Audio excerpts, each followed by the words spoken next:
Hi, everybody. Welcome to the Houston Sports Weekly podcast right here on KPRC 2 Plus, and click2houston.com. Great to have you with us another week. I'm KPRC 2 Sports Director Randy McAvoy alongside KPRC 2 Sports anchor Ari Alexander. Ari, we're focusing on the Texans and Andre Johnson becoming a finalist for the Pro Football Hall of Fame. He's a step closer to Canton again. Yeah, this team has been in existence for about 20 years, and you look 5 years down the road, there's a chance you're going to go from 0 Hall of Fame players to 2, with J.J. Watt almost definitely being a first-ballot Hall of Famer. Yep. Andre Johnson is not a first-ballot Hall of Famer, but he's getting closer, as you mentioned. He came up in an era with a lot of good receivers. That's really the one knock on him, is that he played in a time where there's a lot of guys at his position who are really good. But he has elite numbers. He played at an elite level. He was a big part of the Houston community. I think it's very hard to keep him out of the Hall of Fame. All right. Andre Johnson met with the media on Thursday, really talking about what he feels about being a finalist again and hoping he gets there, whether it's now or another year soon. And he eventually will make it to the Pro Football Hall of Fame. Hopefully, good news comes pretty soon. Let's listen in now to some of the press conference from Andre Johnson. I don't really think about it much, to be honest, until, it comes around.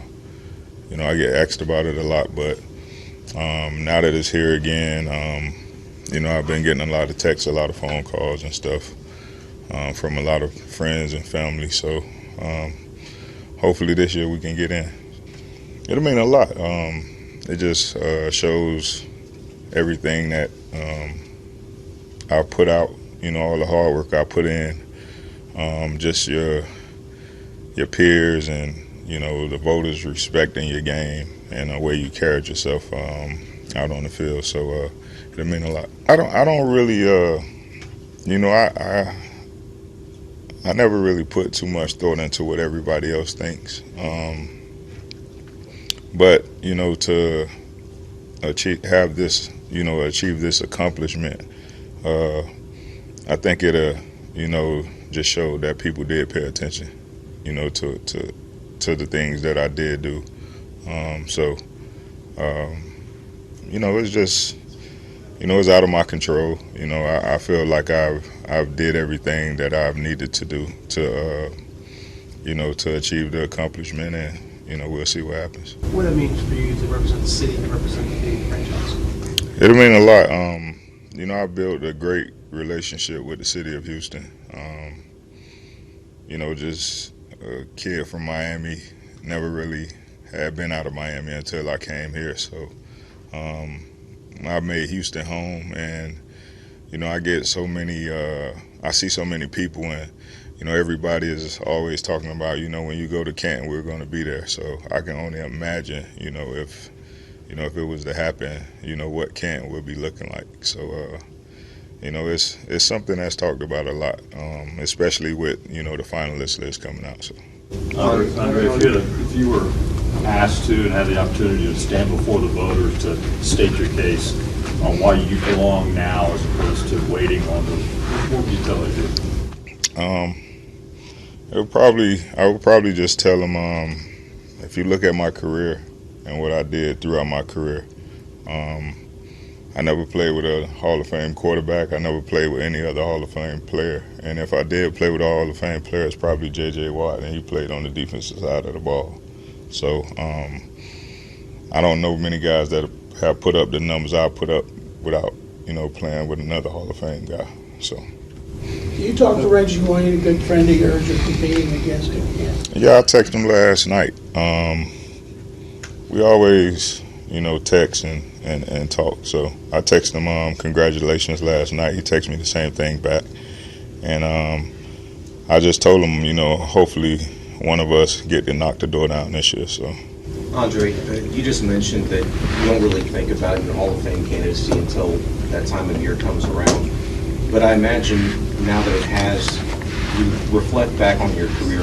When you do, particularly here in Houston, what are you most proud of that you accomplished here? I wouldn't say it was one particular thing that I was most proud of. I think for me it was just going about my business every week, laying it all on the line for my teammates. trying to do everything I could to help the team win. Making sure that I put my best foot forward every time I stepped on the field. So that was just always my approach. It wasn't just one particular thing. My biggest thing was trying to win a Super Bowl here. And that's something I always say that, I wish I could have did before I retired. You talked to Michael Irvin about the Hall of Fame, considering where you guys grew up. No, I haven't talked to him about it. I haven't talked to Mike, in a little while. I think the last time I saw Mike when I was down in Miami, but we hadn't really talked about the Hall of Fame. When you were playing, you say you never thought about the Hall of Fame, but during your career, a lot of these modern wide receivers started getting into the Hall of Fame, where guys had to wait a little bit, over the course of time. When you saw those guys getting in, and throughout your career, your statistics would show that you were the first to do it since Jerry Rice, or you mixed in with those names so often. Did you start to think that you belonged in that group? Well, I think once you drafted, when I came here, I didn't say to myself I want to be a Hall of Fame player. I just always said I wanted to be a great player. Like, I always just was like I want to be one of the best to ever play. I never said, I wanted to make it to the Hall of Fame. But, as your career goes along and, you guys always remind us of our stats and, things we accomplish. And then it's like, man, okay, I was the first person to do this. Wow, I did something that Jerry Rice did. So now it just kind of, comes in your mind. You like, well, maybe I can get in there one day. So I don't think that is something you come in and just assume that's just going to happen. Andre, how special is it for you that you've been an inspiration for a lot of athletes, like John Bernard told us earlier? Even though he's on defense now, you inspired him to want to play receiver until he decided he didn't like getting hit over the middle. So you're an inspiration for another generation. How special is that for you? I mean, it's crazy, to hear some of the stories and, guys, even just being out sometimes, just hearing people tell you, you're the reason why I played football, or, you inspired me as a kid. You never know, what you're doing that can inspire somebody. So to me, it's just kind of mind-boggling, but it's crazy that, playing a sport that you can inspire so many people. And not only inspire people, but inspire a city. So it means a lot. Andre, you made the cut from 15 to 10 last year. What point were you starting to get your hopes up and get nervous about making that 2 reductions instead of just 1? To be honest, last year I never got nervous about it because I just feel like it's out of my control. So I don't think I would get nervous about it. Because it was my first time last year, I didn't really know what to expect. This year I do feel a little more confident because I'm a finalist again. So hopefully, like I said, it'll happen. Having gone through this process already, has it given you more time to reflect and process your place in history? To be honest, I don't really think about it. With this happening, being a finalist, it's probably the most I would really think about it. Other than that, just going throughout my normal days, I don't really think about it at all. I don't really talk too much football, to be honest, unless I'm sitting around watching a game or something. And most of the time I'm talking about the teams that are playing, so I don't really too much talk about what I've done throughout my career. So I'm pretty sure over the next few weeks or so, I have time to reflect, and I'll be asked a lot of questions about different things throughout my career. What does your mom think about it? She's excited. She's, mom's always hoping, for the best. So she's excited. She's really, really excited. So hopefully we can get in, Andre, as you reflect on your career, just looking back on it, what really stands out to you? like I said, I don't think it's just one thing that stands out. I'll probably say my favorite moment of my career was probably winning our first playoff game here against Cincinnati. That was I felt like the hump just kind of got off my back because I had been here for so long, and finally we had won a playoff game. Andre, you mentioned multiple times that there's been a lot of firsts in your career, especially here with this organization. First 1,000-yard receiver, first part of a playoff win, first player in the Ring of Honor. How special would it be to be the first Texan inducted in the Hall of Fame? It'll be great. You know, to be remembered as the first person to do something, that's something that's going to last a lifetime. So even, you know, having my name in the stadium, you know, walking into that stadium and, you know, the only name they see up there is yours, it's just something different about it. So to be the first to do it, it would be special. It mean a lot. You say you don't think about it day to day, but what was your level of disappointment that you didn't get it last year? It wasn't no disappointment. Like I said, it's out of my control. So, you know, I anything that I could do, I've done it already. You know, I can't do anything else. I can't go catch another touchdown. I can't catch any more footballs. So everything I've needed to do, I've done. All right, great to hear from Andre Johnson. Man, is this guy humble or not? I mean, great career, really soft-spoken guy, doesn't brag about what he accomplished in the NFL.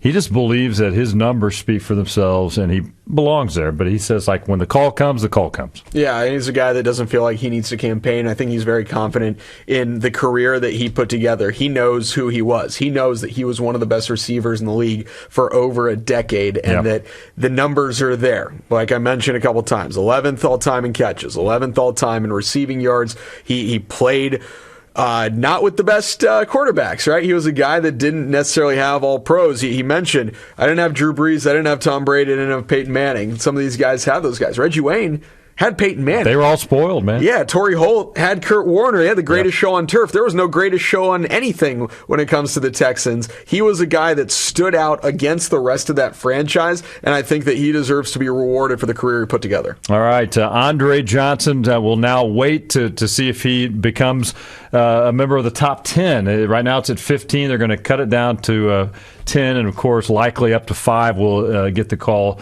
to the Hall of Fame there in Canton, Ohio. So good luck. And again, what a great career by Andre Johnson. We're going to take a short break here on Houston Sports Weekly. When we come back, a conversation Ari and I had with KPRC2 Texans analyst and contributor Aaron Wilson. We'll get his take on Andre Johnson and the Texans coming up.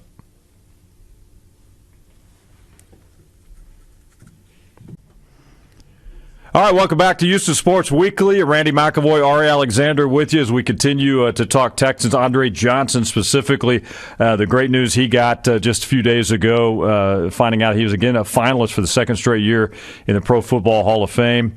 He was a finalist in the top 10 last year as well. Came close, didn't quite make it out there to Los Angeles for the big announcement, but he hopes he'll get the call and make it out to Arizona on February 9th when the class of 2023 is announced. But well-deserving, as we mentioned in the last segment. He certainly put up the numbers, and he did it with like 12 or 13 different quarterbacks. Yeah, he's a guy that he had a decent quarterback in Matt Schaub. Schaub had a few years where he was a good NFL quarterback, and then otherwise it was just a carousel of guys. It was David Carr, it was a number of other guys where he just didn't have those elite guys, and he was playing in an era where it felt like there were 12 to 14 really good quarterbacks throughout the league. It's not just Brees and Manning and Brady. There was guys like Phillip Rivers and Matt Ryan, and like all these teams had these good quarterbacks. Donovan McNabb was playing at the same time, and Dante Culpepper, and the teams had good players.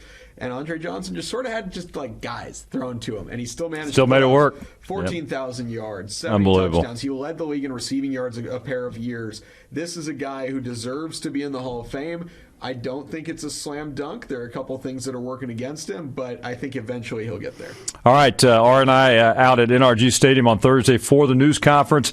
After Andre spoke, roughly 15, 20 minutes or so, we caught up with our own Texans analyst for ClickToHouston.com, Aaron Wilson. Conversation about Andre, also a little bit about this Texans football team entering their finale against the Colts. All right, inside of NRG Stadium, moments after the news conference with Andre Johnson. Ari and I standing by now with Aaron Wilson, KPRC2 Sports, Click to Houston Texans analyst. And that was a fun press conference, kind of a feel-good moment in a season. We haven't had very many of those with this football team. Yeah, a bit of nostalgia, the good old days, and Andre Johnson, arguably the greatest player in the history of the franchise, him or J.J. Watt, take your pick. You think about what he's done, and I thought he said it so well, your question, that what else do I have to show? There's no more touchdowns to catch. Everything he's done, he could do, he absolutely did it. Yeah, I thought it was funny when he said that, and he goes, I can't go out there and catch any more touchdowns. I can't catch any more passes. And you look at him, maybe you can. Like, the guy looks like he's in great shape. I think he is, too. Yeah, like if you put him out there, I feel like you might be able to catch a ball or two. But when you're going through that era of football, and the way that I think that it's easier to get into the Pro Football Hall of Fame or the Pro Basketball Hall of Fame than it is for baseball. And so the way that I apply to baseball is, can the story of this sport be written without you? I don't think as much applies to football and basketball, where it's like, is this an elite guy in this era of football? And I don't think that there's anyone that looks at Andre Johnson, the way he played, or just even his career numbers, and would say, no, this guy's not elite. I think it's going to be interesting to see how the voters vote on this down the stretch here when they cut it down to 10 and then a little bit further. You got Reggie Wayne that's in there, a guy who played with a guy like Peyton Manning and others. And as Andre put it, he said he never played with a Hall of Fame quarterback. He had to do it a little bit more a difficult road to get there to get those numbers. He never even played with a guy that's in the Hall of Fame. Right. I mean, Matt Schaub's the best quarterback you play with. J.J. Watt's the only other guy from that era that has the shot. I'm sure he'll be first ballot 5 years from now. Canton, book it, big upset. That'll happen. But you think about Andre and the respect. I wasn't covering him at the time. I was covering the Ravens. But when they would play him, you talk about the toughness and the respect that he garnered around his peers. This is a guy that was special, and it wasn't always the stats. It was, if you watched him on film, you'd be like, he's physically dominant. He was tough. He played the game the right way. He blocked. He did everything. And he's up against a good friend of his. He said he texted him last night, Reggie Wayne. I think they're duking it out for one of the last spots because Joe Thomas feels like a lock. But, yeah, I think it's going to be Andre or Reggie, in my opinion. Yeah, Reggie Wayne, Torrey Holt also in there, another guy that played in that era. Yep. I think one thing that hurts Andre Johnson is the way that the passing game is viewed now today, where corners are sort of, not allowed to touch the guys as much as they were back in the day. And you look at some of these guys that are in, and obviously the numbers were way different 50 years ago when Terry Bradshaw was firing the ball wherever and has more interceptions than touchdowns, or Joe Namath has, in the league, in the Hall of Fame, he has more interceptions than touchdowns. And it's different. Today's era, there's all these good quarterbacks, or especially 6-7 years ago, right, when there was this run of like Peyton Manning's good, and Tom Brady, and Drew Brees, and Phillip Rivers, and Matt Ryan, and like there's all these guys who are awesome, and then you have all these receivers. So I think one thing that might hurt Andre Johnson is there's just so many good guys in the passing game in today's era, and even as far back as when he started his career, passing exploded, that could hurt him. That's the one thing that I think that he stands against, because there's no question of how good of a player he was. I look at Andre, and I think his candidacy is such a strong one, and it should only be enhanced by what he didn't have. He didn't have those guys around him. He still managed to get it done, and at some point, Matt Schaub's arm kind of gave out, and he just didn't have that elite quarterback, and he still was getting in the end zone. He's still getting it done. And who's tougher? Just ask Cortland Finnegan if you want to know how tough Andre was. I remember that play well. That's right. I mean, he's so humble still today, and I mean, you guys heard him in there too. Despite the great numbers, he wants to be in that Hall of Fame, but he's also said, if it's not my time, it's not my time. He knows it's going to come sooner or later if it's not this year. Absolutely, and you think about how approachable he is to fans, to media, and he's one of these guys who really remembers people. He'll come up, and everyone, he knows them. It's just, he's a very high-quality, high-level person, Yep. And you got to hope that eventually he's in Canton. I think he will be. I don't know if it's this year. I'm not on the voting committee like John McClain, who I'm sure will do a good job of presenting him like he always does. And yeah, hopefully this is Andre's year. All right, we got a few minutes while we're here at NRG Stadium. Got a big game coming up Sunday, for the season finale. Let's weigh in if we can just on what this means for the Texans. A lot at stake.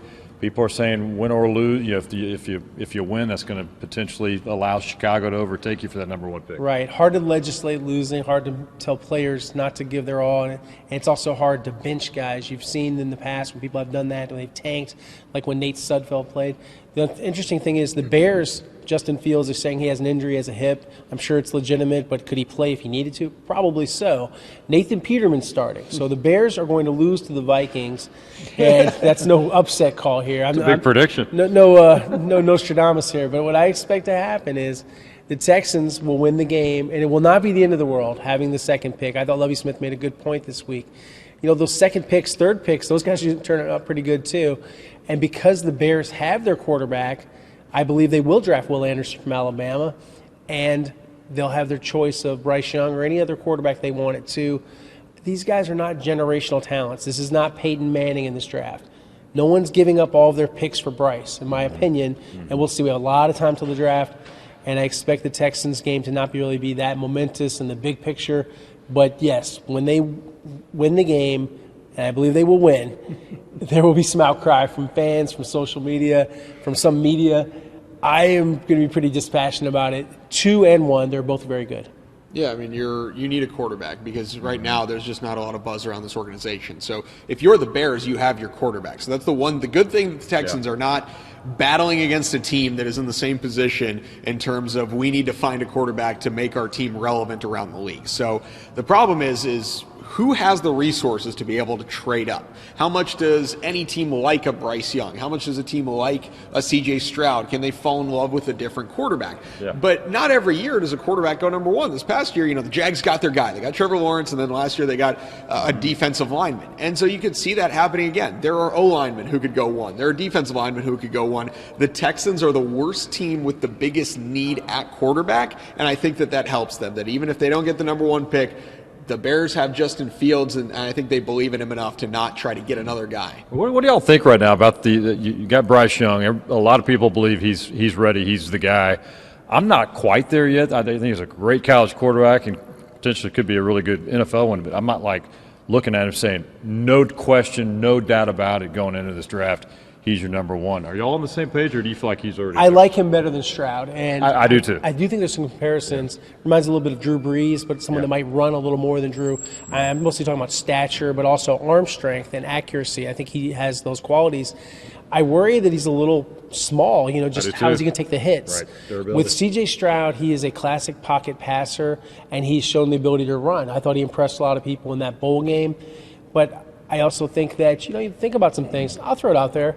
Yeah, they had a poor experience with Deshaun Watson at the end after signing to the contract. He was represented by David Mulugeta. David Mulugeta is also going to represent C.J. Stroud. That could come up. That's something that you do think about at the quarterback position, not at other positions. I'm sure they would do business again with the agency, but it was kind of sour at the end, and it's just something to think about.